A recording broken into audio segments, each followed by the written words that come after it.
subject of peace diplomacy and the current state of peace building, an enterprise that Philippines has acquired a lot of expertise and experience. And I will share a few thoughts with you on that. I work for the United Nations here.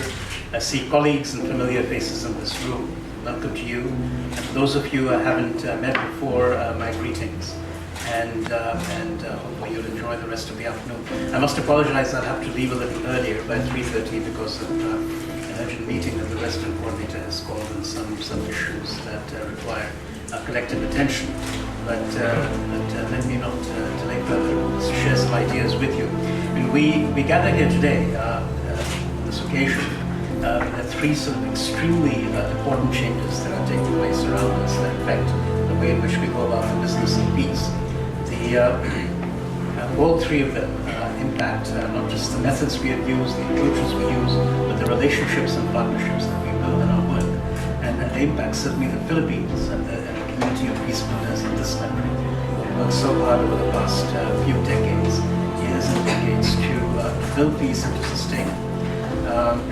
We'll have the good fortune on the UN side making a convenient sitting down with partners in the peace process here, the various groups in Muslim Mindanao, the MINF and others, and with the government to discuss the next steps in the peace process that we're all familiar with and we're hoping will move forward quickly in the coming weeks. The Philippines Congress above all else. There's again a lot of experience in this country, but there's some very large changes that are happening and we feel the impact of the Philippines and the region around the world. I think the first has to do with what I would call the democratization of diplomacy. And there was a time when this work, peace building and conflict prevention, peace agreements, peace processes was the work of diplomats and political leaders and leaders of traditional institutions. But in the past, I would say decade, there's been an enormous change. And I've had the good fortune or the misfortune to work with a couple of examples of this. One was in Kenya. I'll share this with you in 2010.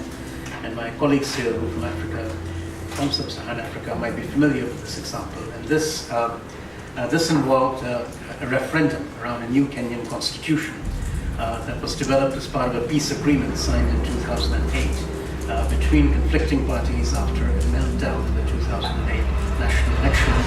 Probably familiar with the news headlines at that time, a lot of violence, a lot of displacement. And in 2010, it looked like the threat was arising again. There were people organizing on the ground for armed violence. There was tension between different groups and different parts of the country. And certainly challengers to the new constitution have made it known that they wanted this to be an extremely violent affair. But then something quite remarkable happened. There was a platform, an initiative organized as a joint effort of the Kenyan government and civic organizations. It was called Uwiano, or Unity. And this particular platform had a very interesting system that operated off cell phones. So you had people from all over the country texting messages to a center in Nairobi about potential violence, saying, look, there are people gathering in my locality, in my community, they're armed, or these are people I know who seem to be not listening to our messages of peace, or they want to use violence. And these text messages, as soon as they arrive, will be analyzed by a team of people from organizations like the ones in this room, and immediately responded to by local peace committees comprised of people who are leaders of their communities and work with government and with civil society and organizations like the ones that are present in this room. And these people were able to prevent up to 200 incidents of potential violence. If all 200 of those had happened, there would have been civil war in Kenya. And this was an effort that was not your classic diplomatic effort, it was not a political effort, it was an effort by society organizing itself through what was then emerging as a big global phenomenon, the information technology revolution, to prevent violence, very successful. And there are initiatives like that in this country also. There were several that were actually taking place in the context of the siege of Marawi City last year. And citizen diplomacy is here to stay. It can be a force for good, it can be a force for a lot of chaos and confusion. Of course, the challenge for us is how we engage with it.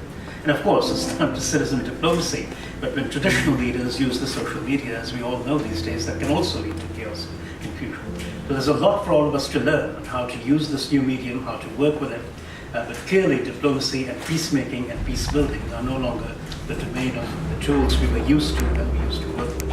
So that's our first collective challenge. My second example actually had to do with Cyprus. And I remember the Cyprus peace process was significantly deadlocked from 2010 until about a year ago. But during that time, there was an intense body of diplomacy carried out by citizens, business persons, chambers of commerce, artists, trade unionists, Turkish and Greek Cypriots crossing the border repeatedly, again and again, to establish the fact that they could live and work with each other, until the point where political leaders no longer had any option but to work with them, and the peace process is now moving forward. And again, a lot of it was organized with social media, using information technology, and carried a very powerful message. So how do we work with this new medium, with this new phenomenon, to build peace? The second challenge for all of us then is what we saw in the Philippines last year, which is the power of ideology. There was a time when we could deal with conflicts on the basis of stated positions, classical expression of interests, economic, political, social interests, and things, concrete things that gave us the ability to negotiate and mediate. And now we find that there are people out there who will fight and take up arms, kill and inflict violence on the basis of ideologies that are millenarian, apocalyptic, nebulous in nature. And they spread like a virus through social media, affect the mind, replicate themselves. They're extremely coherent, very cogent in and of themselves. And the more you target them, the more powerful they become. And it seems that the only vaccines that work, to use the viral metaphor, is the ones that look like them. I've been working, for example, with a group of youth, and Jew has also been involved in the effort, in Ateneo de Davao University here in the Philippines, the Al-Kalam Center, one of the premier institutions for research into Islamic studies in this country. And at the Al-Kalam Center, there's a group of youth who are developing a narrative, not a counter-narrative, not an alternative, not something that's against anything, but a very powerful narrative of personal struggles for social justice, peaceful jihad they call it, for defense of Islam, of their faith, through struggle, but in a peaceful way for social justice, for reconciliation, for peace. Now, it's language that sounds very similar to ones used by the young people in Marawi when they were laying siege to the city last year, but it's something that takes you in a completely opposite direction. It takes you in the direction of peace, of personal struggle that is uplifting, fulfilling, allows you to engage with the wider world instead of running away from it. So how do we work with these discourses, with this new energy that's developing amongst the more youthful communities in different parts of the world that is challenging this extremely threatening phenomenon that we face, of violent extremism? And there's a multi-point agenda that the UN Secretary General has laid out, a plan for prevention of violent extremism. Fundamentally, this plan will be enacted in the minds of people. Not so much in their daily economic or commercial, social transactions. Yes, all of them play a role, but in their core beliefs, in their minds. And this is a world that diplomacy has traditionally not been very good at accessing, but we need to become good at that. And the third and final challenge, of course, is ourselves. How do we constantly upgrade, update, change our learning, change our behaviors, our attitudes, to adapt to the rapidly evolving world around us? So much of what we do is rooted in traditional standard practice, best practices, approaches that have been tried and tested and worked. Now we are constantly required to adapt and evolve as rapidly as the people we serve and we work with. So how do we equip ourselves with the tools to do this while still practicing cornerstones of diplomacy, mediation, negotiation, peacemaking, conflict resolution?